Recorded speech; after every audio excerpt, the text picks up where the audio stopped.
am the Whistler, and I know many things, for I walk by night. I know many strange tales hidden in the hearts of men and women who have stepped into the shadows. Yes, I know the nameless terrors of which they dare not speak. Tonight, transcribed, it's the Whistler's strange story, Letters from Aaron Burr.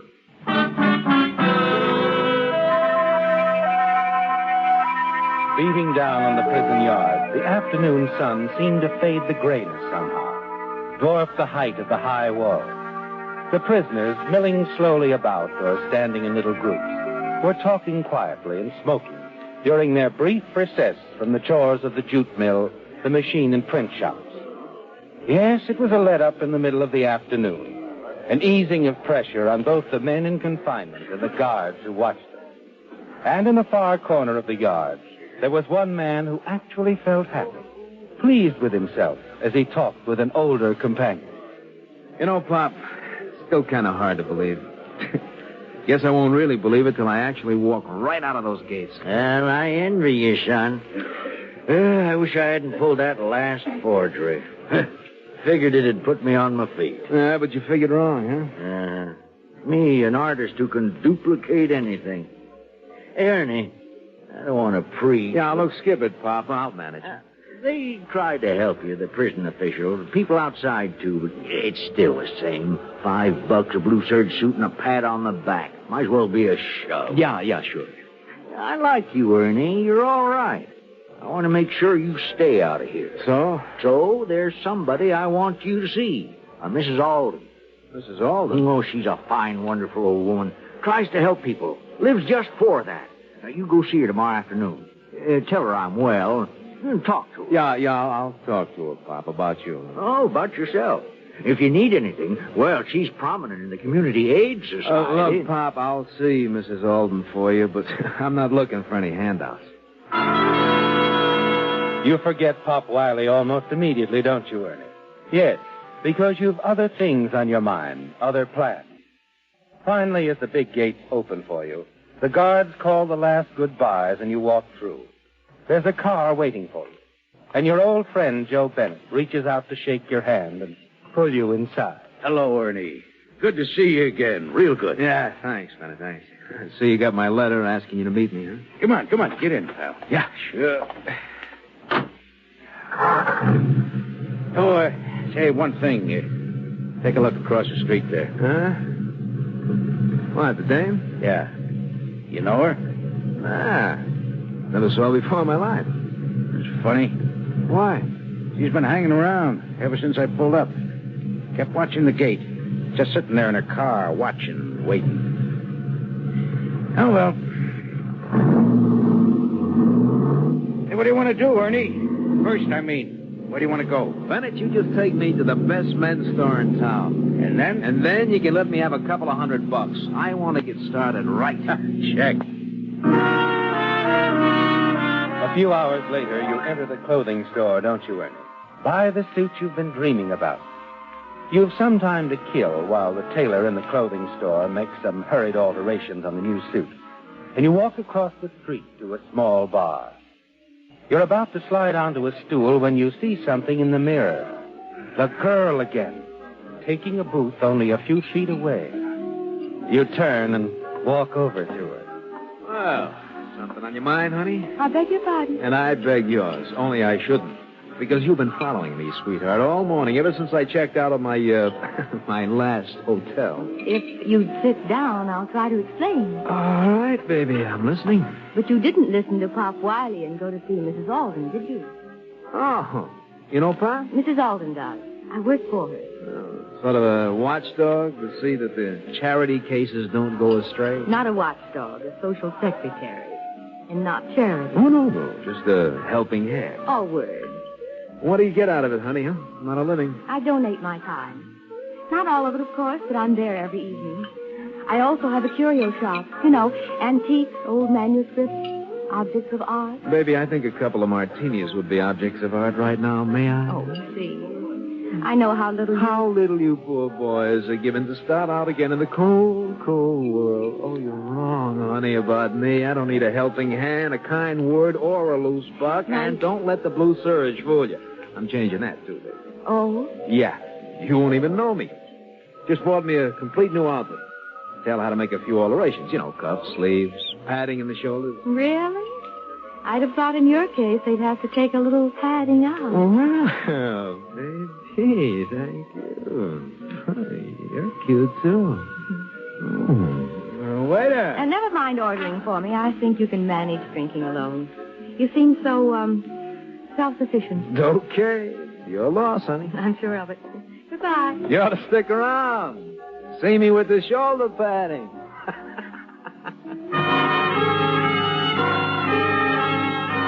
You return to the clothing store and change to your new suit. As you leave, you look around, half expecting to see the girl again. You feel better now, don't you, Ernie, with a new suit on? And it gave you a certain satisfaction to pay cash for it. Tell the tailor to throw your old one away or give it to charity. Half a block away, you stop and turn as you see someone crossing the street. It's the girl again, isn't it? She doesn't think you've seen her. You step back against a building and watch as she enters the store you just left. She comes out a few minutes later carrying something in a suit box. You hurry after her. The entrance to the alley, you stop as she reaches her parked car. You see her take the blue serge suit which you discarded from the box. A moment later, she tears at the lining with a nail file and takes something out. Hello, honey. What do you want? What do you got from the suit, I mean? My suit. Come on, let me see. Give me that. It's nothing. Well. Some sort of a letter, huh? Signed by... What? Aaron Burr. It's just a joke. On who? Not Aaron Burr. Wait a minute. No letter smuggled out of the pen. I get it. Pop Wiley, the forgery artist. He's still at it, huh? No, that isn't true. Oh, it's the letter that isn't true, honey. Just a clever forgery, huh? Well, hey. Hey, that's pretty clever how you smuggle the stuff out of there on the backs of the poor unfortunate. You know, that's pretty neat, Miss... Fenton. Louise Fenton. Yeah, Fenton. Well, now, Fenton and Madden. No. I mean, Madden and Fenton. Well, that sounds kind of nice, doesn't it, partner? All right, what's so funny? It's going to be a short partnership, Mr. Madden. This is the last letter. Oh? What's the matter? Pop's good old right hand getting shaky? No, but the sale of items like this is. Last one, huh? All right. Well, how much do I get? Half? Half. Oh, I should say about $5,000. 5,000, huh? Not bad at all. And now, partner, will you give me some letters so I can make arrangements for its sale? With pleasure, partner. And, when and where do I pick up my dividend? I'll have it for you. Where are you staying? The California Hotel, probably. I'll bring it to you there tomorrow. Good. Oh, and, partner. Yes. Don't get any ideas like this Aaron Burr guy had. I mean, about pulling a fastie, shall we? Don't worry. Oh, but I will, baby. I'm going to be sticking close to you, honey, right up until you deliver those 5,000 wonderful green clams. Yeah. Till then, I'm going to think of nothing else.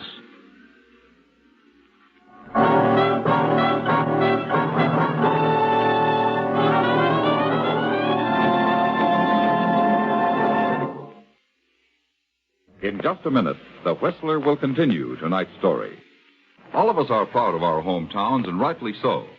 In this brief moment before we continue with our program, we'd like to offer a salute to one of our hometowns in America, New Orleans, Louisiana. It has a colorful and fascinating history that dates back to the year 1718 when the French founded it and named it in honor of the Duke of Orleans. Later, it was part of the Spanish Empire in America and became part of the United States under the terms of the Louisiana Purchase. Thus, New Orleans has been under 3 flags. As a memento of the old days, the city has a French Quarter which holds a fascination for tourists and for gourmets. The narrow streets are crowned by the iron trellised balconies of quaint old dwellings and shops. The restaurants are world famous for their good food. New Orleans is sometimes called America's most interesting city, and it is a unique combination of the old world romance and modern progress. It is the greatest distribution center in the South and the second greatest port of the United States, with its 11-mile system of state-owned and controlled docks along the riverfront. The Mississippi River is the heart of modern New Orleans industry. Everything centers about it. From its docks are shipped oil, sulfur, salt, molasses, sugar, and furs. Here comes much of the nation's trade with South America, and on up the river to Chicago, to Canadian ports through the Great Lakes, and to New York through the Erie Canal. New Orleans is the gateway to some 15,000 miles of navigable waterways. The most spectacular and gayest festival in the United States is held in New Orleans, the Mardi Gras, which involves a week of carnival and reaches the climax on Shrove Tuesday, the day before the beginning of Lent. Whether it's a matter of pleasure or business, whether you admire the charm and grace of old-world settings or the beauty of the modern city, New Orleans is proud of the part it has played in the building of America. And now, back to The Whistler.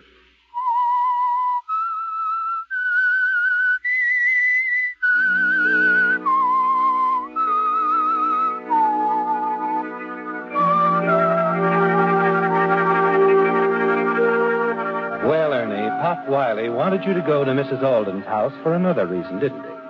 So that his accomplice, Louise Fenton, could somehow manage to get your suit and the letter Pop forged. The letter supposedly written years ago by Aaron Burr and worth quite a sum in the current collector's market. You decide not to take any chances. So that evening you pay a visit to Mrs. Alden's address and surprise Louise. I thought... Sorry, honey. I got lonesome. Want to talk some more. You shouldn't have come here. Why not? This is where Pop told me to come in the first place, see Mrs. Alden. She's upstairs asleep. I told you I'd bring you the money. I thought you just might have picked it up earlier. Well, All right, I did. Here, I have it for you. Just a minute. Well, that's better, honey. That's much better.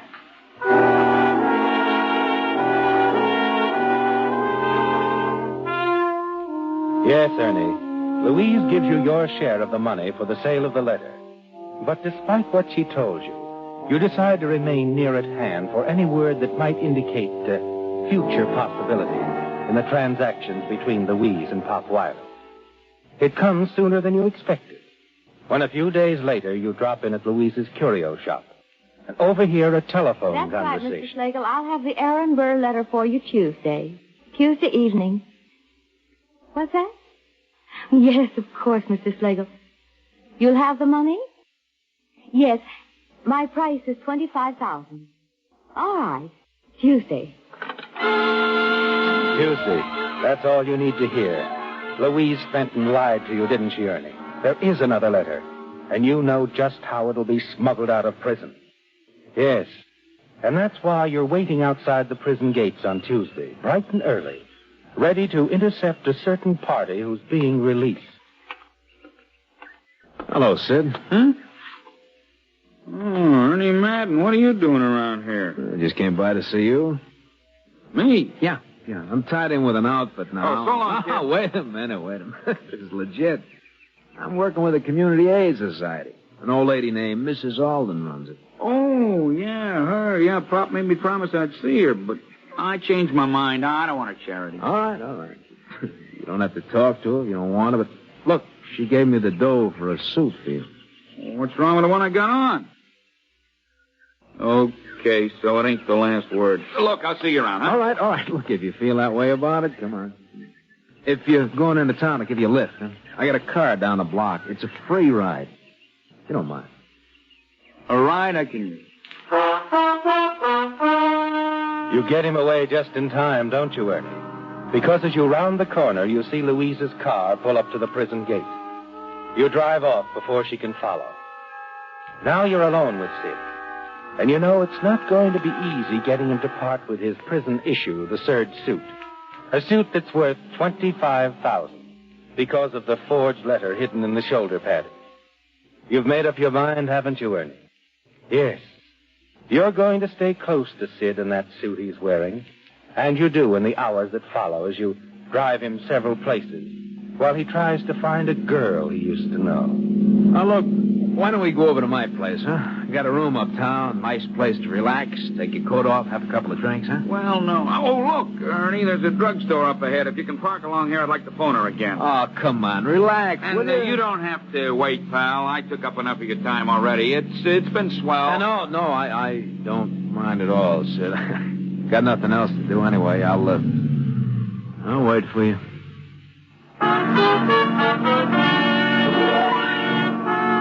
You find a parking place just around the corner from the drugstore. Light a cigarette, sit back, and wait for Sid to return. You've got to get that suit from him, and the letter you're certain is hidden in the shoulder padding. Yes. But how, Ernie? Quickly, you step around to the back of the car, the baggage compartment. Your hand closes over the heavy wrench. Slip it into your pocket. And then you're just easing in behind the wheel again when Sid joins you. She still don't answer. That's tough. Hey, Ernie, I've been thinking about seeing my girl and everything. That offer you made this morning, still good? What? What did you say? So, a nice old lady wants to buy me a classy outfit. So what's wrong with that, huh? Makes her happy? What I got against making an old lady happy? Yeah. You're talking. Sure, so I let her buy me a suit. It's a smart thing to do. Sid, this is probably the smartest move you ever made. Skip it.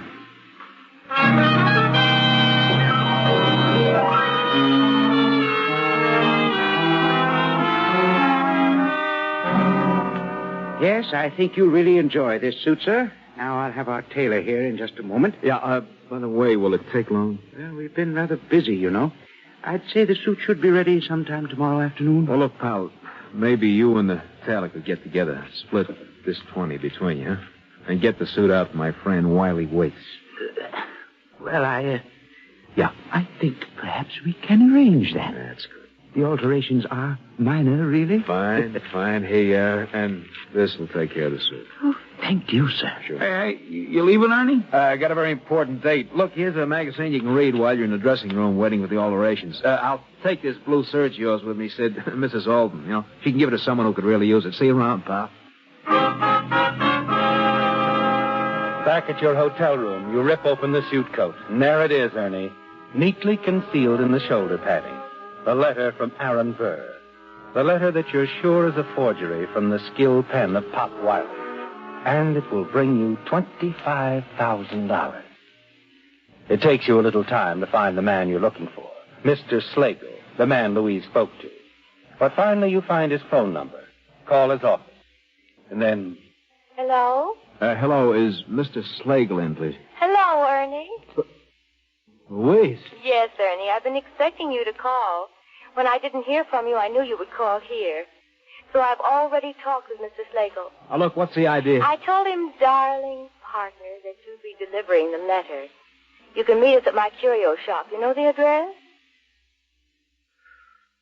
Okay. What time? 8 o'clock will be fine. And don't be late, Ernie.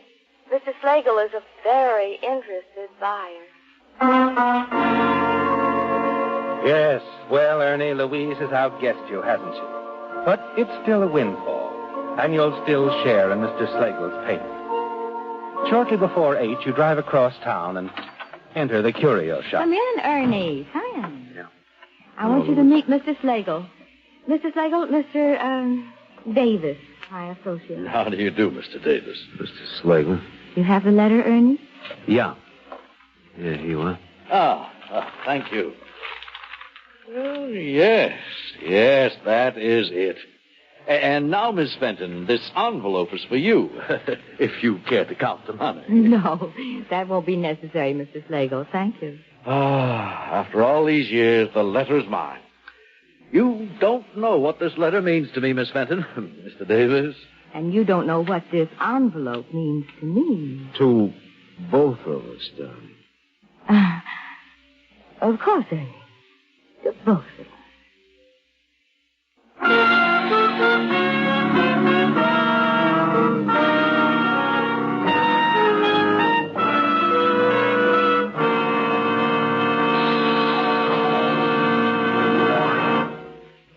Be half right. Use Usafi.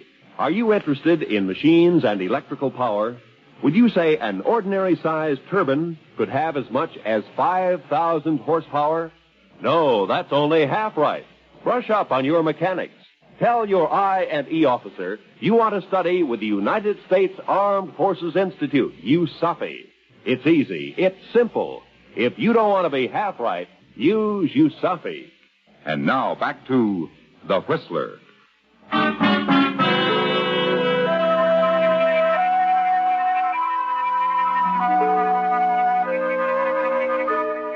It's over, Ernie. You've sold the Aaron Burr letter to Mr. Slagle, and he's given you and Louise the $25,000. It's fantastic, isn't it? How you discovered the clever plot between Louise Fenton and old Pop Wiley, the imprisoned forger. But Louise caught on to you when you intercepted the second letter, unwittingly smuggled out by Sid Nolan. Yet it really doesn't matter now, because the money Slagle paid is enough for both of you. You smile as Mr. Slagle leaves the shop. But as he does, someone else enters. Hello, Madden. Hello, Sir Larry. What do you want? A word? In private, if you'd rather. No, it's okay. Miss Fenton, Lieutenant Solari, Police Department. How do you do? Hello. All right. What brings you around here, Lieutenant? Sid Nolan. Two of you got pretty chummy today. Spend an awful lot of time together. You ought to know we don't like a couple of parolees palling around. Okay. I was just doing him a favor. Anything else? I guess not, Madden. For now. Hi, Miss Collins and Mr. Davis. I just wanted to say if you ever run across any more original Aaron Burr letters... Pardon me, Mr. Slagle. Augustus Slagle. May I see that letter? What? You sure this is the real thing, Mr. Slagle? Real? Why, of course. It's funny, your Mr. Davis here, his real name is Ernie Madden. His former cellmate, a man named Wiley, is an expert forger. Forger? You mean this letter's a fake? How about it, Ernie? Okay, Solari, so it's a phony. Ernie, don't. Skip it, Louise. It's no use. Now when you're caught cold, I ought to know. Ernie, you fool. It's not a forgery. Don't you understand? Pop Wiley had to have something to work from. Oh, yes. I sent Pop a genuine, original Aaron Burr letter. This is it. The one we just sold to Mr. Slagle. Now, a question. Did you know there was once a military encounter between units of the Navy and the cavalry? During the Civil War, the Union gunboat Marblehead, steaming down the Pamunkey River in Virginia, was spotted by a Confederate cavalry unit under the leadership of General Jeb Stuart. Since the gunboat was armor-plated, Stuart called his horse-drawn howitzers into action. As the Marblehead continued to sail down the river, Stuart's men and guns raced after it along the shoreline. Though a furious battle raged for some time, it finally ended in a draw without either side being able to claim a victory. This is but one of many interesting facts which can be found in the history of your United States Navy.